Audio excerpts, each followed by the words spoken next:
आचार संहिता के एक पुराने मामले में कोर्ट से बरी हो जाने के बाद दोबारा अपील किए जाने के बाद पूर्णिया के सांसद पप्पू यादव गाजीपुर कोर्ट पहुंचे, जहां पर उन्होंने कोर्ट से संबंधित पूरा मामला मीडिया को बताया। वहीं इस दौरान उन्होंने उत्तर प्रदेश के मुख्यमंत्री योगी आदित्यनाथ और महाकुंभ आयोजन को लेकर बड़े चौंकाने वाले जवाब दिए। पप्पू यादव ने महाकुंभ के आयोजन को लेकर कहा कि योगी जी को मोदी जी और अमित शाह काम करने दे तब न वह काम करें। दिल्ली वाले योगी जी को जवा करना चाहते हैं, इसलिए कुंभ का यह हाल कर दिए हैं। इसके अलावा उन्होंने महाकुंभ के आयोजन और व्यवस्था के साथ ही मोक्ष को लेकर दिए गए बयान पर क्या कहा, आइए सुनते हैं। बाबा लोगों को, पैसे वाले और नेताओं को दूर रखिए। हम लोगों को तो पाप करना ही है ना। आप नहाने कुंभ जाएंगे सर? काहे हम नहाने कुंभ? पागल हैं हम जो दुनिया करती है सो नहीं करते। हम भगवान का काम करते हैं, भगवान का इस्तेमाल नहीं करते। महामहिम को लव लेटर के नाम पे आपको लगता है कि गलती पड़ी? मैं कहा कि उन्होंने कहा कि जो लोग मरे मोक्ष से चला गया। तो जब गरीब मोक्ष जा रहा है, जिसको आप दफनाए भी, दफना दिए, जलाए नहीं, सनातन की संस्कृति को ही नष्ट कर दिया। तो मैंने कहा जब बाबा लोगों को लग रहा है कि गरीब लोग मोक्ष चले गए, तो बाबा, नेता और पैसे वाले लोगों को भी मोक्ष ही जाना है ना। तो मोक्ष वो लोग भी, सब लोग जाए। हम आज भी उस बात पर कायम है, यदि गरीबों की जिंदगी मोक्ष के लिए बनी है कि नेता बाबाओं की जिंदगी क्या अमर रहने बनी है? पहले तो इन्हीं लोगों को मोक्ष जाने की जरूरत है ताकि बचे ये धरती। 50 लाख या 1 करोड़ डुबकी लगा लिया, आप जब कितने मरे उसके बारे में पता ही नहीं है। डुबकी लगा लिया, उसका पता चल गया आपको। आप इतने दिनों में 100-100, 200 किलोमीटर से ना लैट्रिन है, ना बाथरूम है, ना पानी है। जहाँ पर गाड़ी का पेट्रोल डीजल खत्म हुआ वही लगा हुआ है। आदमी स्टेशन पर 10 दिन से बैठा हुआ है। ना खाना है, ना बच्ची की माँ के लिए, बूढ़ी माँ लौट के चली गए, बच्चे बिछड़ गए। मतलब आपने तो जिंदगी हराम कर दिया। ये कुंभ है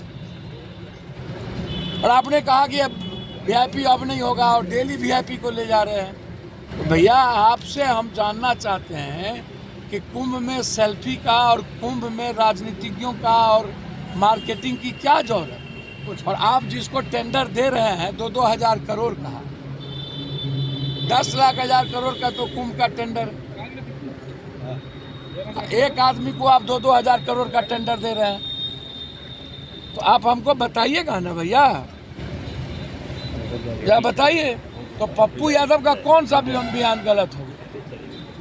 आप हमको बताइए ना कौन बयान गलत हो गया। दूसरी बात मैंने कही, राष्ट्रपति जी तो एक स्टूल है, सदन में जब आता है तो बीजेपी का लव लेटर को पढ़ना है, ये विवाद हो गया। बारे बा, मतलब हम जो गवर्नमेंट जो लिखेगी राष्ट्रपति वही बोलेंगे। विशेषाधिकार अवमानना पे आपको नोटिस भी मिली है। अब आप हमको बताइए, अब हम डरने लगे भगवान से और धरती पर आदमी से और भी इन लोगों से, तब फिर बचेगा कोई? हद हो गया। सर आप गाजीपुर में हैं, गाजीपुर के सांसद ने कहा है कि कुंभ में स्वर्ग भर गया है, नरक भी भर गया है, अब जगह कहाँ लोग जाएंगे? इस बात से आप भी सहमत करते हैं? देखिए ना, हम स्वर्ग नरक की तो हम मानते ही नहीं, कर्म को मानते हैं। हम कृष्ण के कर्म को मानते हैं। अंधविश्वास, आडंबर, कर्म कांड वाले लोग हम नहीं हैं। और न नरक में है न स्वर्ग में है।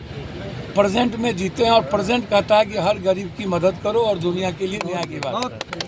कुंभ के अलावा उत्तर प्रदेश सरकार के कार्यविधि से आप क्या कहना चाहेंगे? योगी जी को मोदी जी और अमित जी काम करने दे तब ना। योगी जी को तो जब भी करना चाहते हैं दिल्ली वाले, इसीलिए तो कुंभ का ये हाल कर दिए हैं। योगी जी को बेचारे को देखना नहीं चाहते हैं दिल्ली वाले। लगता है कि कब जब भी कर दिया जाए इसको। इनको तो काम करने ही नहीं दे रहे हैं। इनके हाथ में तो कुछ है नहीं, ऊपर से बैठा के रखे हुए। तो योगी जी तो मात्र एक, समझिए कि मुख्यमंत्री से इतना जल्दी जबरदस्ती हटा नहीं सकते हैं योगी जी को, इसीलिए मुख्यमंत्री सिर्फ बने हुए हैं। सब कुछ दिल्ली, और दिल्ली कभी भी इस देश का विकास नहीं चाहेगा, डेमोक्रेसी नहीं चाहेगा, इस देश के संविधान की बात नहीं करेगा, आम आदमी की, कॉमन आदमी की बात नहीं करेगा, ईबीसी एसटी एससी की बात नहीं करेगा, आरक्षण की बात नहीं करेगा, जाति जनगणना की बात नहीं करेगा, किसान की बात नहीं करेगा, रोजगार की बात नहीं करेगा, इकोनॉमी की बात नहीं करेगा, करेंसी की बात नहीं करेगा। बगल में नेपाल है उसकी बात नहीं करेगा, बांग्लादेश है उसकी बात नहीं करेगा। तो दिल्ली ये सब बात कर ही नहीं सकती। दिल्ली 24 घंटा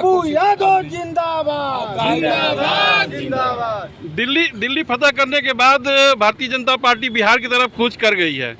क्या कहना चाहेंगे, बिहार में आप उनकी रथ रोकेंगे? किया दिल्ली तो हमारे नेताओं की गलतियों के कारण, जो अरविंद जी ने गलती किया जनता के साथ, उसके सपने उसकी उम्मीद तोड़े। बीजेपी कभी जीत सकती है, अब बीजेपी अकेले कभी जीत सकती है। नीतीश कुमार जी को हम लोग कन्वेनर उस वक्त बना दिए होते तो आज बीजेपी सरकारें में नहीं होती। नीतीश कुमार को तो मारने में लगी हुई है बीजेपी, देखना आप मारेगी, आप देख लेना। मैं आज आपको कह के जा रहा हूँ, इसको टेप करके रखना, चुनाव होते ही नीतीश कुमार को सबसे पहले बीजेपी खत्म करेगी। पहला काम उसका होगा, नीतीश को भी। आप अपने आप को इंडिया गठबंधन का सदस्य मानते हैं? हम अपने आप को मानते हैं, अपने मियाँ मिट्ठू मोदी जी की तरह हम बन जाएं। हम अपने कामों में लगे रहते हैं, हमको लगा ढेर काम है, सदन के बाहर है, हम प्रवक्ता हैं, किनको क्या मानना है। हम झारखंड में चुनाव जिताने की जिम्मेदारी दी गई, वहाँ काम किए।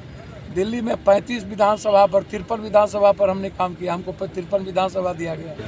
तो जो दायित्व दिया जाता है उसको मैं निभाता हूं। बिहार में आप किसको सरकार बनाना चाह रहे हैं? एनडीए की